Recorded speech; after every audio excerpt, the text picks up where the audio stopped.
श्री स्वामी समर्थ, जय जय स्वामी समर्थ। स्वामींचं नाव घेऊन मी आजच्या ह्या नवीन व्हिडिओला सुरुवात करते। पितृपक्षातील 15 दिवस हिंदू धर्मात खूप महत्त्वाचे मानले जातात। या काळात आपले पूर्वज पितृलोकातून पृथ्वीवर येतात असे मानले जाते। पितृपक्षात पितर आणि पूर्वजांच्या आत्म्याच्या शांती व तृप्तीसाठी श्राद्ध, पिंडदान व तर्पण असे धार्मिक विधी केले जातात। धार्मिक मान्यतानुसार पितृपक्ष दरवर्षी भाद्रपद महिन्याच्या शुक्ल पक्षाच्या पौर्णिमेपासून सुरू होतो आणि अश्विन महिन्याच्या कृष्ण पक्षातील अमावास्यापर्यंत असतो। म्हणजेच पितृपक्ष किंवा श्राद्ध सुमारे 15 दिवस चालते। यंदा 17 सप्टेंबर ते 2 ऑक्टोबर या कालावधीत पितृपक्ष किंवा पितृ पंधरवडा आहे। प्रतिपदा ते अमावास्या हा काळ पितृपक्ष म्हणून ओळखला जातो। पितृपक्षात पितरांचे स्मरण केले जाते। पितृपक्षाच्या काळात सर्वसामान्यपणे शुभ कार्य केली जात नाही। श्राद्धातील मंत्रोच्चारामध्ये पितरांना गती देण्याची सूक्ष्म शक्ती समावलेली असते। श्रद्धा या शब्दापासून श्राद्ध हा शब्द निर्माण झाला आहे। इहलोक सोडून गेलेल्या आपल्या वाडवडिलांना आपल्यासाठी जे काही केले त्यांची परतफेड करणे अशक्य असते। त्यासाठी जे पूर्ण श्रद्धेने केले जाते ते श्राद्ध होय। पूर्वजांमध्ये देवताप्रमाणे वरदान आणि शाप देण्याची क्षमता असते असा उल्लेख गरुड पुराण आणि कठोपनिषद यासारख्या ग्रंथात आढळून येतो। त्यामुळेच पूर्वजांना प्रसन्न ठेवण्यासाठी, कुटुंबातील सुख शांती समृद्धी कायम राहण्यासाठी आपल्याला आवर्जून पितृपक्षामध्ये आपल्या पितरांची पूजा, सेवा आणि त्यांच्या नावाने दान हे करायचं आहे। आणि म्हणूनच आपल्याला पितृपक्षात आपल्या पूर्वजांच्या तिथीप्रमाणे आपल्याला हा उपाय जो आहे तो करायचा आहे। किंवा तुम्ही अगदी दररोज हा उपाय केला तरीही चालणार आहे। आपल्याला दही भाताचा अतिशय प्रभावी उपाय करायचा। हा उपाय केल्यामुळे प्रखरातला प्रखर पितृदोष संपणारच आहे, पण फक्त 24 तासामध्ये घरातील इडापिडा, नजरदोष, करणीबाधा नष्ट होऊन आपल्या संपूर्ण कुटुंबाची भरभरून अशी प्रगती होणार आहे। अतिशय प्रभावी असा हा उपाय आहे, ज्याबद्दल सविस्तर आणि महत्त्वाची अशी माहिती मी तुम्हाला या व्हिडिओमध्ये देणार आहे। तर व्हिडिओ पूर्ण पहा आणि जर तुम्ही माझ्या चॅनलवर नवीन असतील तर चॅनलला सबस्क्राईब करा आणि शेजारी बेल आयकॉनसुद्धा प्रेस करा, जेणेकरून तुम्हाला माझ्या नवनवीन व्हिडिओचं नोटिफिकेशन हे मिळत राहील। पूर्वजांच्या सदोष कर्माची फळं त्यांच्या वंशजांना भोगावी लागतात। यालाच आपण पितृदोष म्हणतो। आपल्या जीवनात अनेक प्रकारचे दोष असतात, त्यापैकी एक म्हणजे पितृदोष। ज्या व्यक्तींचे पूर्वज सुखी नसतात त्यांच्या कुंडलीत हा दोष तयार होतो।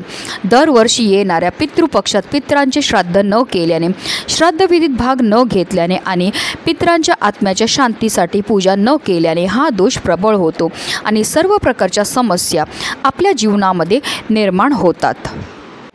समस्या म्हणजे काय? तर समस्या म्हणजे घरामध्ये वारंवार आजारपण येतं, अचानक पैशाची टंचाई निर्माण होते, आलेला पैसा टिकून राहत नाही, आपली मुलं खूप शिकलेली आहेत पण त्यांना मनासारखी नोकरी मिळत नाही, आपल्या घरामध्ये अचानक भांडणं होतात, कलह होतो, आपल्या मुलांचा विवाह जुळण्यामध्ये समस्या येतात, संतान प्राप्तीमध्ये समस्या येतात। जर तुमच्यासुद्धा आयुष्यामध्ये अशा प्रकारच्या समस्या निर्माण होत असतील तर आवर्जून तुम्हाला ह्या पितृपक्षामध्ये आपल्या पितरांकरता सेवा, दान, धर्म हे करायचं आहे। असं म्हटलं जातं की ह्या पितृपक्षामध्ये आपले पित्र ह्या भूतलावर येतात आणि ते कावळा, कुत्रा, गाय ह्या रूपामध्ये असतात आणि ते आपल्याला पाहत असतात की आपण त्यांच्याकरता कोणत्या सेवा, कोणते दान हे करत आहेत। पितृपक्षाच्या काळामध्ये आपल्याला सूर्यदेवाला अर्घ हा अर्पण करायचा आहे। आपल्याला एक तांब्यावर पाणी घ्यायचं, त्यामध्ये थोडंसं गंगाजल टाकायचं, त्याचबरोबर थोडेसे काळे तिळ हे टाकायचे आणि सूर्याला अर्घ देताना ओम आदित्याय नमः किंवा ओम सूर्याय नमः या मंत्राचा जप करत करत जल हे अर्पण करायचं आहे। हे जल अर्पण केल्यामुळे आपल्या पितरांना मोक्षाची प्राप्ती मिळते। तसेच या पितृपक्षाच्या काळामध्ये आपल्याला दररोज दक्षिण दिशेला एक दिवा प्रज्वलित करायचा आणि ह्या दिव्यामध्ये आवर्जून आपल्याला काळे तिळ हे टाकायचे आहेत। आता आपल्याला दही भाताच्या उपायाकरता 1 वाटीभर भात हा शिजवून घ्यायचा आहे। ह्या भातामध्ये आपल्याला तेल किंवा मीठ काहीही टाकायचं नाही आहे, फक्त हा उपायापुरतीच आपल्याला भात हा तयार करायचा आहे। उरला भात म्हणून आपण खाऊन घ्यायचं असं नाही, हा फक्त उपायाकरताच आपल्याला भात हा तयार करायचा। भात शिजवून झाल्यानंतर आपल्याला एखादा द्रोण किंवा एखादा पुठ्ठा ह्याच्यावर तो भात जो आहे तो काढून घ्यायचा आहे। आता ह्या भातावर आपल्याला थोडंसं दही टाकायचं आहे, थोडेसे काळे तीळ टाकायचे आणि थोडंसं शुद्ध गाईचं तूपसुद्धा टाकायचं आहे। आता आपल्या घरामध्ये जिथे आपण दक्षिण दिशेला दिवा प्रज्वलित केलेला आहे तिथे हा दही भात नेऊन ठेवायचा आहे, कारण दक्षिण दिशा ही यमाची दिशा आहे, दक्षिण दिशा ही आपल्या पितरांची दिशा आहे। त्यानंतर तिथेच बसून आपल्याला 108 वेळा ओम पितृदेवाय नमः, ओम पितृदेवाय नमः या मंत्राचा जप हा करायचा आहे।